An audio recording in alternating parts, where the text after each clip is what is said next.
இந்தியாவின் தேசிய கீதத்தை பாடிய ஒரு பல்கலைக்கழக மாணவனை அந்த பல்கலைக்கழகத்திலிருந்து நீக்கியிருக்காங்க அப்படின்னா அப்போ எந்த மனநிலைமையில் அவங்க இருக்காங்கப்பா. பாகிஸ்தானில் ஒரு பல்கலைக்கழகத்தில் ஒரு மாணவர் நம்ம இந்திய நாட்டோட தேசிய கீதத்தை பாடுறாரு பிப்ரவரி 11 அதை வீடியோ எடுத்து வலைதளத்துலையும் போடுறாரு.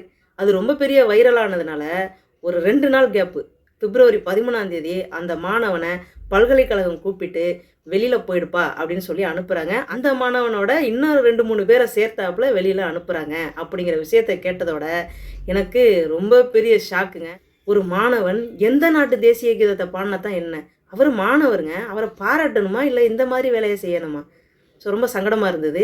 எனக்கு தெரியல, நீங்களே பதிலாக சொல்லிவிடுங்க. அந்த நாட்டில் மாணவர்களை பல்கலைக்கழகத்தை விட்டு வெளியில் அனுப்பிச்சிட்டாங்க. அதே விஷயம் நம்ம நாட்டில் நடக்குது அப்படின்னா என்ன பண்ணியிருப்பாங்க அப்படின்னு நீங்கள் நினைக்கிறீங்க? என்னோட கருத்தை கேட்குறீங்களா?